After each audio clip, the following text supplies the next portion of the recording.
अभी तो ये अंगड़ाई है, आगे और लड़ाई है, आगे और लड़ाई है। जैन साथियों, मैं आपका भाई अंजारुल हक कमरी। साथियों, किसान आंदोलन को 1 महीने से ज्यादा बीत गए और अभी भी आज भी किसान भाई अपनी आवाज को सुनाने के लिए और अपनी मांग को सरकार से पूरा कराने के लिए इस भीषण ठंड में आंदोलन कर रहे हैं, प्रदर्शन कर रहे हैं। और इस भीषण ठंड में, ठंड की वजह से वो सड़कों पर ठुठुर रहे हैं, तड़प रहे हैं और दम तोड़ रहे हैं। अभी तक 40 से ज्यादा किसान भाइयों की मृत्यु हो चुकी है, मौत हो चुकी है, शहादत हो चुकी है। बावजूद ये संघी सरकार, निपुंसक सरकार, सूट बूट वाली सरकार उसकी आवाज सुनने का नाम नहीं ले रही है, उसकी मांगों को पूरा करने का नाम नहीं ले रही है और सोच रही है कि किसान भाई थक हार कर अपने घरों को लौट जाएंगे। मैं बता देना चाहता हूं कि मोदी जी और तड़ीपार गृह मंत्री अमित शाह जी, ये आपकी भूल है। किसानों के बुलंद हौसले के आगे आपको घुटने टेकने पड़ेंगे और झुककर तीनों कृषि काला कानून को वापस लेना पड़ेगा और लिखित तौर पर एमएसपी की गारंटी भी देनी पड़ेगी। क्या समझते हो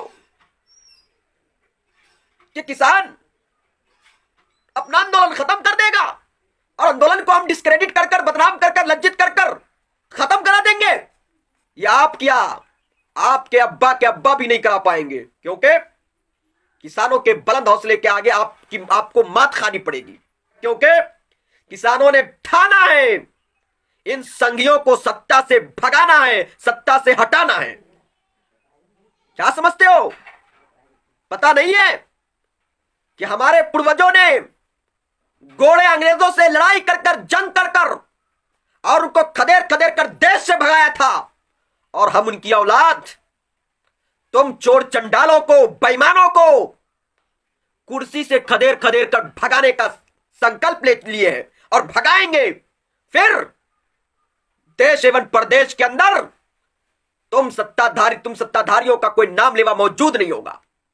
पता नहीं है कि देश की जनता ही देश के असल मालिक है और तुम सत्ताधारी सर्वेंट, नौकर हो। नौकर जब तक अपने मालिक की बात मानता है ना, नौकर को नौकरी पे हम जनता रखते हैं, और जनता की बात नहीं मानोगे तो नौकरी से बर्खास्त करेंगे, तुमको हटाएंगे। क्योंकि वक्त है समझने की, जरूरत है लोगों को बताने की कि ये निपुंसक संघी सरकार, सूट बूट वाली सरकार आखिर चाह क्या रही है, इनकी मंशा क्या है। जानते हैं? देश को बेचने की, देश के एक एक प्रॉपर्टी को गिरवी रखने की, एक एक प्रॉपर्टी का सौदा करने का, और देश को एक बार फिर गुलाम बनाने का। इसलिए जागिए, बेदार होइए, समझिए और इन संघियों से, इन सत्ताधारियों से जंग लड़कर, लड़ाई लड़कर इनको सत्ता से बेदखल करिए। क्योंकि वक्त की यही पुकार है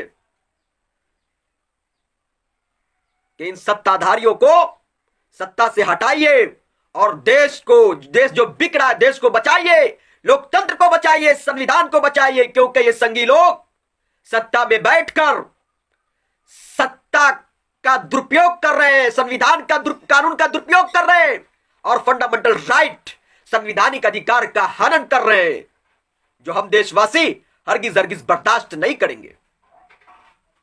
और कहा गया,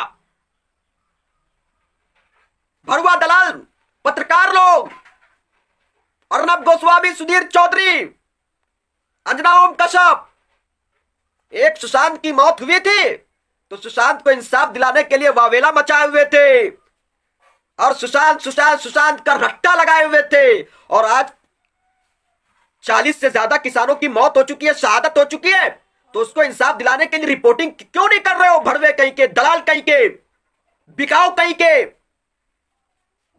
तुम लोगों को तो लतियाना चाहिए, जुतियाना चाहिए, क्योंकि तुम समझते हो कि मोदी जी हमेशा सत्ता में बने रहेंगे, मोदी से देश है।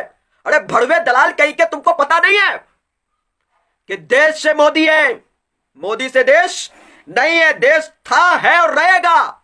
मोदी और मोदी की पार्टी आज है, कल नहीं रहेगा, कोई दूसरा सत्ता में आएगा। इसलिए देश हित में रिपोर्टिंग करो रे भड़वे कहीं के, चाटुकार कहीं के, दलाल कहीं के।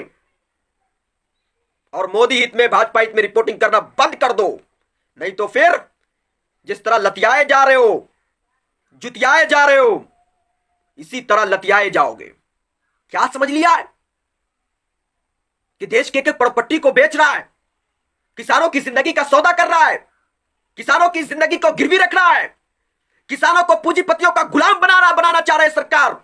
और सरकार के खिलाफ हल्ला बोल नहीं प्रोग्राम कर रहे हो, रिपोर्टिंग नहीं कर रहे हो, इस सरकार की आंख में डालकर बातें नहीं कर रहे हो, भड़वे कहीं के सोचते हो कि अगर हम इसी तरह दलाली करते रहेंगे इसकी,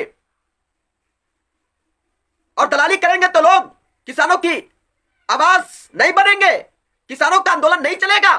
तुम दलाल रिपोर्टिंग करो ना करो, किसान अपनी बुलंद आवाज, किसानों की बुलंद आवाज गूंगी बैरी सरकार के कानों में टकराएगी और वो एक न एक दिन किसानों की आवाज को सुनेगा और सुनकर घुटने टेकेगा और तीनों कृषि काला कानून को वापस लेगा।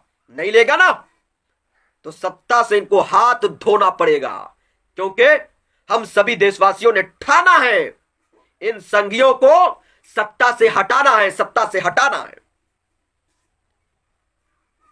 अब क्या होगा?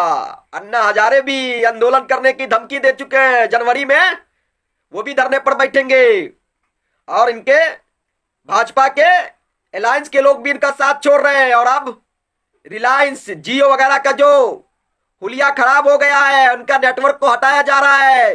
किसान भाई इनके टावर को तोड़ रहे हैं, खत्म कर रहे हैं, नेटवर्क कनेक्शन को काट रहे हैं।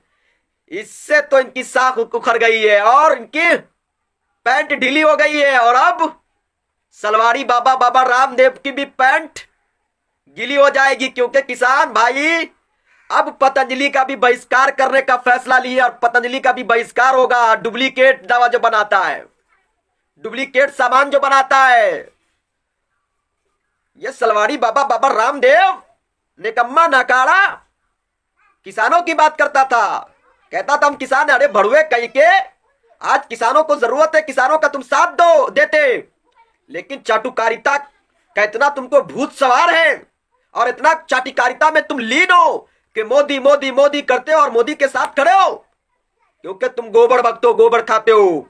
जो भी देश की जनता अन्न खाती है, फसल खाती है, वो सभी जनता देश के अन्नदाता के साथ, धरती पुत्र के साथ, देश के भगवान के साथ खड़ा था, खड़ा है और खड़ा रहेगा। और तब तक खड़ा रहेगा जब तक कि ये सूट बूट वाली संघी सरकार, निपुंसक सरकार अपना लाया हुआ तीनों कृषि काला कानून को वापस न ले ले, रद्द न कर दे और एमएसपी की गारंटी कानून की शक्ल में लिखित तौर पर न दे दे। क्योंकि देश की असल बुनियाद, रीढ़ की हड्डी और देश की अर्थव्यवस्था को सहारा देने वाला अगर कोई है तो देश के अन्नदाता किसान है।